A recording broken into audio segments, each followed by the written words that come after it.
그리고 20년 뒤 소더 부부 앞으로 도착한 한 장의 사진이 이 미스터리를 다시 불태우기 시작합니다. 그 사진 속 인물은 정말 사라진 아들 루이였을까요? 고요함이 삼킨 크리스마스의 비명. 모두가 성탄의 기적을 기다리던 그날 밤 10시, 소더씨 부부는 눈꺼풀의 무게를 이기지 못하고 먼저 방으로 들어갔어요. 거실에는 아직 선물의 설렘이 남은 아이들 몇몇이 깔깔거리며 놀고 있었죠. 평범하죠? 아니, 평범해야만 했어요. 그런데 말이에요. 시계가 자정을 조금 넘긴 0시 30분. 정적을 깨고 전화기 벨이 울립니다. 소란스러운 소리에 전화를 받은 엄마 제니. 수화기 너머에선 낯선 여자의 목소리가 들려와요. 누구 좀 바꿔주세요. 잘못 걸려온 전화였죠. 하지만 제니가 전화를 끊으려던 찰나 수화기 너머로 들려온 건 사과가 아니었어요. 소름 끼치는 기괴한 웃음소리였죠. 단순한 장난 전화였을까요? 아니면 누군가의 신호였을까요? 전화를 끊고 돌아선 그때 이번엔 천장 위에서 쾅 하고 무언가 굴러가는 소리가 들려요. 묵직한 물체가 지붕을 타고 내려가는 소리. 하지만 이상하게도 집안은 다시 고요해졌고 제니는 대수롭지 않게 다시 잠을 청합니다. 이게 비극의 시작인 줄도 모르고 말이죠. 타임라인의 기록입니다. 10시 소더 부부 취침, 아이들 일부 거실 잔류. 0시 30분 의문의 전화와 기괴한 웃음소리, 지붕 위에 정체불명의 충격음. 새벽 1시 30분 거실을 집어삼킨 화염 발생. 그리고 새벽 2시부터 7시까지 전소된 자택과 사라진 흔적들. 불과 1시간 뒤인 새벽 1시 30분 집안은 매캐한 연기로 가득 찼어요. 부모님과 아래층에 있던 아이들 정신없이 밖으로 튀어나갔죠. 하지만 다락방에는 아직 5아이, 모리스, 마사, 루이, 제니, 그리고 막내 베티가 남아있었어요. 아빠 조지는 아이들을 구하려고 사다리를 찾았지만 늘 있던 자리에 사다리가 감쪽같이 사라졌네요. 급한 대로 트럭을 몰아 벽에 붙이려 했지만 멀쩡하던 트럭 2대가 동시에 시동조차 걸리지 않습니다. 마치 누군가 이 가족의 발을 묶어놓은 것처럼요. 날이 밝고 소방대원들이 잿더미가 된 현장을 뒤졌어요. 집은 완전히 가루가 됐는데 여기서 정말 말도 안 되는 일이 벌어집니다. 5명의 아이가 빠져나오지 못했는데 그 뜨거운 불길 속에서도 남아야 할 단단한 흔적이나 뼈 조각이 단 하나도 발견되지 않은 겁니다. 심리학적으로 볼 때 인간의 뇌는 극도의 공포 속에서 보고 싶은 것만 보거나 기억을 왜곡하곤 하죠. 하지만 물리적인 증거인 유골이 사라졌다는 건 다른 문제예요. 불길이 뼈를 완전히 기화시킬 만큼 뜨거웠을까요? 아니면 처음부터 아이들은 그 불길 속에 없었던 걸까요? 여러분 상상해 보세요. 화마가 휩쓸고 간 자리에 아이들의 옷가지 하나, 작은 뼈마디 하나 남지 않았다는 사실을요. 도대체 5명의 아이는 어디로 증발해 버린 걸까요? 그날 밤 지붕 위를 굴러갔던 그 물체는 대체 무엇이었을까요? 설계된 비극. 누군가 아이들의 시간을 멈췄다. 자, 여러분 단순히 운이 없어서 일어난 화재라고 생각하셨나요? 사건 몇 달 전으로 시계를 돌려보죠. 소더 씨의 집 문을 두드린 한 남자, 생명보험 외판원이었습니다. 그는 거절당하자마자 입에 담지 못할 저주를 퍼붓습니다. 당신의 집은 곧 잿더미가 될 거야. 단순히 영업에 실패한 남자의 화풀이였을까요? 아니면 닥쳐올 재앙을 예고한 설계자의 경고였을까요? 조지는 이탈리아 출신 이민자였고 당시 무솔리니를 비판했다는 이유로 주변에 눈총을 사고 있었거든요. 증오가 빚어낸 계획된 범죄, 그 가능성이 고개를 들기 시작합니다. 심리학에서 말하는 자기적 우연이라는 게 있어요. 한두 가지 불운은 겹칠 수 있죠. 하지만 그날 밤 소더 일가가 마주한 상황은 통계학적 확률을 완전히 벗어납니다. 이건 마치 누군가 리모컨으로 이 가족의 탈출 경로를 하나하나 삭제 버튼을 눌러 지워버린 것 같아요.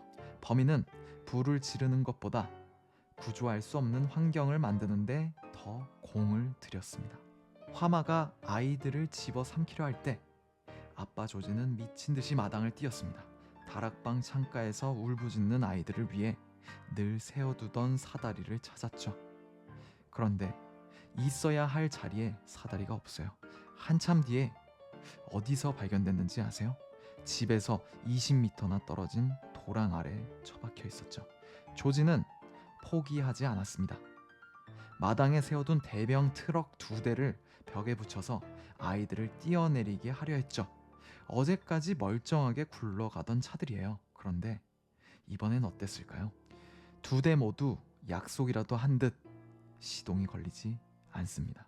엔진 속은 이미 누군가의 손길이 닿은 듯 침묵을 지킬 뿐이었죠.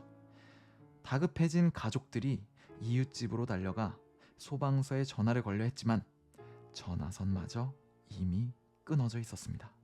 나중에 밝혀진 사실은 더 소름 끼쳐요. 불에 타서 끊어진 게 아니라 날카로운 도구로 아주 정교하게 절단되어 있었거든요. 누군가 사다리를 옮기고 트럭을 고장내고 전화선을 끊었습니다. 불길 속에서 아이들이 사라지는 그 긴박한 순간, 누군가는 어둠 속에서 이 모든 광경을 지켜보며 시계를 보고 있었을 겁니다. 자, 여기서 가장 기괴한 점이 뭔지 아세요?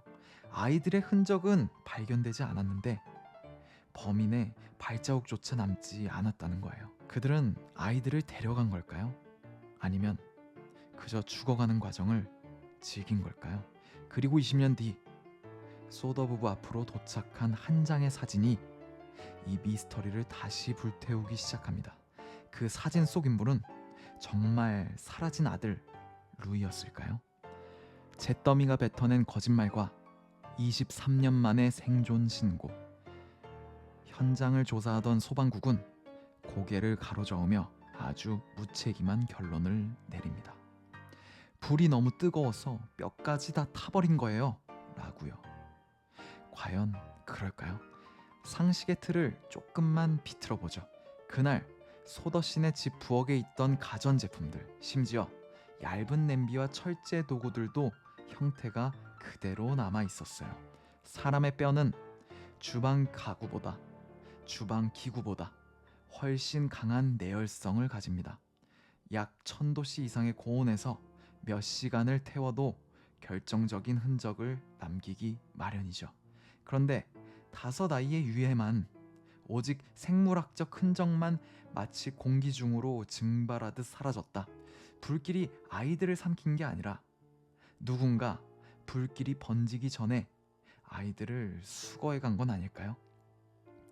범죄 심리학에선 시신이 없는 현장은 2가지를 의미합니다. 살아있거나 혹은 죽음을 완벽히 은폐해야만 하는 이유가 있거나. 하지만 이 사건은 전자일 확률의 무게가 실리고 있습니다. 누군가 아이들을 데려갔다면 왜 부모에게 고통을 주는 화재라는 극단적인 연극이 필요했을까요? 그 연극의 관객은 누구였을까요? 그렇게 23년이라는 세월이 흘러 모두의 기억 속에서 잊혀갈 때쯤 어머니 제니의 떨리는 손에 한 통의 편지가 쥐어집니다. 켄터키주에서 날아온 이름 없는 봉투. 그 안에는 갈색 눈동자가 선명한 한 젊은 남성의 사진이 들어있었어요. 사진 뒷면에는 삐뚤빼뚤한 글씨로 이렇게 적혀 있었죠. 루이 소더, 나는 형제들을 사랑한다. 심장이 멎을 듯한 충격. 사진 속 남성의 눈매, 이마의 라인, 입술 모양까지 실종 난시 9살이었던 루이가 그대로 자란 것 같은 모습이었어요. 소더 부부는 즉시 사설 탐정을 고용해 켄터키로 보냈습니다. 하지만 기적은 거기까지였어요. 탐정은 종적을 감췄고 다시 소더 부부에게 연락을 하지 않았습니다. 루이는 정말 살아있었던 걸까요? 만약 살아있었다면 왜 23년 동안이나 어둠 속에 숨어 지내야 했을까요? 그리고 사진을 보낸 직후 도움을 주러 간 탐정은 왜 연기처럼 사라진 걸까요? 이제 우리는 이 비극의 끝자락에서 가장 잔혹한 진실을 마주해야 합니다. 이 사진이 구원의 메시지였는지 아니면 평생을 그리움 속에 살다 갈 부모를 향한 누군가의 마지막 조롱이었는지를요. 여러분이 보기에는 이 사진 속 남자는 정말 그날 밤 사라진 그 소년일까요?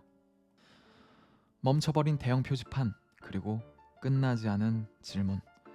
웨스트 버지니아의 한 국도변을 지나다 보면 수십 년간 비바람을 견디며 서 있던 거대한 표지판 하나를 만날 수 있었어요. 그 안에는 환하게 웃고 있는 5 아이의 얼굴과 함께 이런 문구가 적혀 있었죠. 1945년 크리스마스 이브, 그날 밤 무슨 일이 있었는지 아시는 분을 찾습니다. 조지와 제니 부부는 눈을 감는 그날까지 이 표지판 곁을 떠나지 못했어요. 아이들을 찾기 위해 사설 탐정을 고용하고 막대한 현상금을 걸고 잿더미를 손톱이 빠지도록 파헤쳤지만 돌아온 건 차가운 침묵뿐이었죠. 결국 부부는 아이들의 영구적인 결손을 인정하지 못한 채 이 미스터리를 유산처럼 남기고 세상을 떠났습니다. 이 사건이 왜 80년이 지난 지금까지도 우리를 괴롭힐까요? 그건 바로 초동수사의 안일함이 진실을 매몰시켰기 때문입니다. 당시 소방당국은 단순 화재라는 정해진 답을 내려놓고 모든 증거를 끼워 맞추는 확증 편향에 빠져 있었어요. 전문가들이 이건 물리적으로 불가능하다라고 외쳐도 그들은 귀를 닫았죠.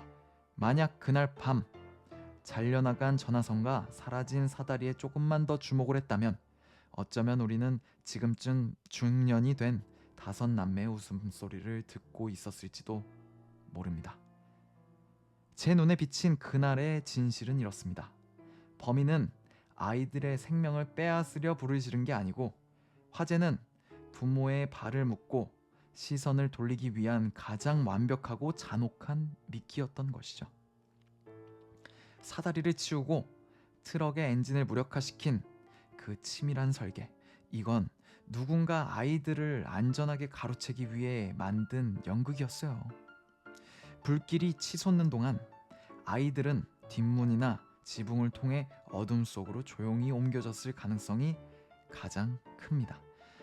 부모가 타오르는 집을 보며 절규하는 그 순간 아이들은 이미 다른 삶으로 강제 이주당하고 있었던 거예요. 지금도 이 5명의 아이는 법적으로 여전히 공식 실종 상태입니다. 죽었다는 증거도 살았다는 확실한 증거도 없이 80년이라는 시간이 흘러버렸죠. 우리는 이제 질문을 바꿔야 합니다. 아이들은 왜 죽었는가가 아니라 그들은 그날 밤 누구의 손을 잡고 그 집을 떠났는가라고 말이죠. 여러분의 생각은 어떠신가요? 23년 만에 도착한 그 사진 한 장은 정말 길을 잃은 아들이 부모에게 보낸 마지막 구조 신호였을까요? 아니면 사건의 끝을 알리는 차가운 마침표였을까요? 오늘 사건은 여기서 마칩니다. 듣는 스릴러였습니다. 좋은 밤 되세요.